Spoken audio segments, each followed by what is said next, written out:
बिस्मिल्लाहिर्रहमानिर्रहीम। अस्सलामुअलैकुम दोस्तों, इस बात में कोई शक नहीं है कि बरसगीर का मुसलमान अपने दीन से बेइंतहा और शदीद मोहब्बत रखता है, मगर अपनी सादा लोही की वजह से अक्सर मजहबी और सियासी तबकात के हाथों बेवकूफ़ भी बनता रहता है। उम्मत मुसलमान की तारीख में मजहब के नाम पर ऐसे कई मुज़ायका खेज वाक़यात भी पेश आ चुके हैं और अब भी वक्तन फ़वक्तन पेश आते रहते हैं, जिनका अंजाम न सिर्फ हमें बल्कि पूरी दुनिया को हम पर हंसने का मौका फराहम करता है। और ऐसा हो भी क्यों ना, जब अल्लाह ताला के अहकामात से इनकार और कुरान पाक को समझने से कासिर भीड़ ज़ैफ़ल एतकादी के दलदल में फंसी हो तो ऐसा ही कुछ होता है। बरसगीर के मुसलमान दीगर मामलात के साथ साथ आलम इस्लाम के निजात दहिंदा करार दिए जाने वाले हजरत इमाम मेहदी अलैहिस्सलाम के ज़हूर के हवाले से भी बेइंतहा ज़ैफ़ल एतकाद साबित हुए हैं। हमारे यहाँ चंद अशरों बाद कोई न कोई इमाम मेहदी होने का दावा करता है और हजारों लोग इस बात को सच भी मान लेते हैं। लेकिन क्या आपके इल्म में है कि चंद दहाइयों पहले इंडोनेशिया से ताल्लुक रखने वाली एक खातून ज़ोहरा फोना ने यह दावा किया था कि उसके पेट में पलने वाला बच्चा दर हकीकत इमाम मेहदी है। उसके पेट से तिलावत और अजान की आवाज आती है। तो न सिर्फ पाकिस्तान बल्कि कई इस्लामी ममालिक में इसको सच मान लिया गया और उस औरत ने लाखों लोगों को बेवकूफ बनाया। आज की वीडियो में आपको इस इंडोनेशियन खातून ज़ोहरा फोना के बारे में बताएंगे और इस बात से आगाह करेंगे कि किस तरह 1970 में कराची की आवाम उसके हाथों बेवकूफ बनी और उसकी इमामत में बाकायदा जुमा पड़ा गया।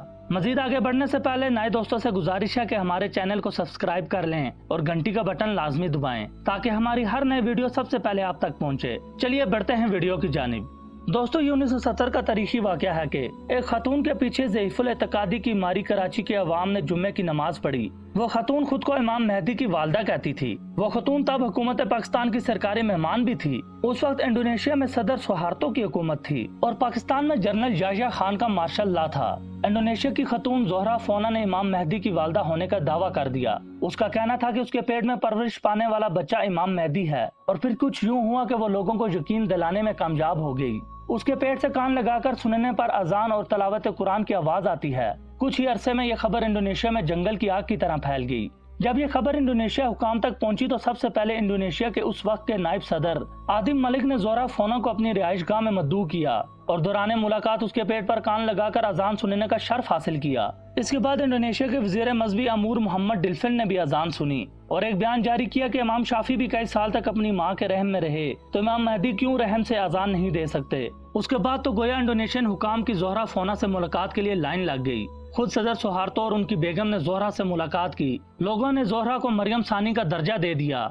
देखते ही देखते ज़ोहरा फोना की शोहरत इंडोनेशिया से निकलकर पूरे आलम इस्लाम में फैल गई और मुख्तलिफ ममालिक ने ज़ोहरा फोना को अपने यहाँ आने की दावत दे दी कि हमारी अस्करी हुकूमत को भी ये शर्फ हासिल हुआ था कि लोगों के अजहान को तब्दील किया जा सके और उनको रोटी के चक्कर से निकाल कर आखिरत पर मरकूज करवाने के लिए ज़ोहरा फोना को सरकारी मेहमान बना डाला। ज़ोहरा फोना की पाकिस्तान आमद के साथ ही उलमा से इस बात की तस्दीक चाही गई कि क्या खतून के पेट में बच्चा वाकई इमाम मेहदी ही है। चुनाचे चंद बड़े उलमा ने पूरे यकीन के साथ बयान जारी किया कि अजान की आवाज खतून के अंदर ही से आ रही है और बस इमाम मेहदी की आमद है। हमारे उलमा हजरात की तहकीक शायद आवाज सुनने की हद तक थी। उन्होंने उस आवाज की मंबा की मजीद को रेद और जुस्तजू मुनासिब न समझी और ये खबर ही इस कदर खुशकुन थी कि बरादरान इस्लाम मजीद कुछ सोचने समझने की सलाहियत से कासिर हो गए। न सिर्फ हमारे उलमा बल्कि इंडोनेशिया और आलम इस्लाम के उलमा भी इसके जानसे में आ गए और फिर कुछ यूं भी हुआ कि कराची की तकरीबन कई लाख आबादी और तमाम मसालिक और मुकातबे फिक्र के जय्यद उलमा ज़ोहरा फोना की अमामत में जुमा नमाज की अदायगी बजा लाए। बाद ज़ोहरा की इक्तदा में नमाज पढ़ने की तो इसे ज़ईफ़ुल एतकादी और जहालत ही कहा जा सकता है। अगर नाउज़ बिल्लाह इमाम मेहदी उसके बतन में मौजूद भी थे तो उनकी इक्तदा में नमाज पढ़ने के लिए उनकी पैदाइश का इंतजार तो किया जाता। ये किस कदर मुज़ायका खेज है कि वो औरत अपनी टांगे काबा की तरफ खोलकर बैठ गई और उसकी टांगों के दरमियान माइक स्टैंड रखा जाता और अवाम और उलमा समेत उसके पीछे इमाम मेहदी की इक्तदा में नमाज अदा करते। मगर फिर कुछ यूं हुआ कि चंद डॉक्टर्स को इस बात पर यकीन करना मुश्किल हो गया। चुनाचे उन्होंने हकीकत जानने की ठान ली, मगर ज़ोहरा फोना हर दफा उन्हें चक्कर देकर निकल जाती। मुसलसल कोशिश के बाद एक दिन डॉक्टर्स उसे काबू करने में कामयाब हो गए और मायने के दौरान ज़ोहरा फोना की टांगों के दरमियान फंसा हुआ नन्ना सा टेप रिकॉर्डर बरामद कर लिया। दरअसल उस वक्त हमारे उलमा हजरात टेप रिकॉर्डर की आमद से बिल्कुल बेखबर थे। उन्हें सिर्फ रेडियो और टेलीविजन का इल्म था। उस वक्त टेप रिकॉर्डर का खास तस्वर नहीं था। अगर किसी अमीर के घर टेप रिकॉर्डर मौजूद भी था तो वो बड़े डब्बे नुमा थे। ये मौलाना साहिबान इल्मे दीन के तो माहिर थे, मगर ये सादा लोही और जदीद साइंसी इजादात से नावाकिफियत की बना पर उस औरत के हाथों बेवकूफ बन गए। उन्होंने महज अजान की आवाज सुनकर इमाम मेहदी के उस खतून के पेट में होने के फतवे की तस्दीक कर दी, क्योंकि उनके वहमो गुमान भी नहीं था कि टेप रिकॉर्डर भी इतने छोटे साइज में हो सकता है कि कोई उसे अपनी टांगों में छुपा ले। जब डॉक्टर्स ने जोहरा फोना को बेनकाब किया तो वो उसी रोज पाकिस्तान से इंडोनेशिया भाग गई। लेकिन जब इंडोनेशिया हुकूमत से राब्ता किया गया तो जोहरा फोना और उसके शोहर को इंडोनेशिया में गिरफ्तार कर लिया गया और उन्होंने माना कि यह सब कुछ उन्होंने दौलत और शोहरत हासिल करने के लिए किया था।